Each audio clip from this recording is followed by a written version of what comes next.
This is your cooking reflection project for everything on a waffle. The assignment is to cook any of the recipes from the book.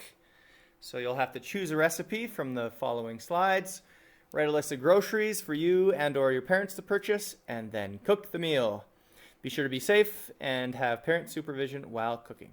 Here's some photos of me cooking the cherry pork chops, which were delicious. So on these slides, you have a bunch of pages of recipes. Choose one of those recipes and cook it.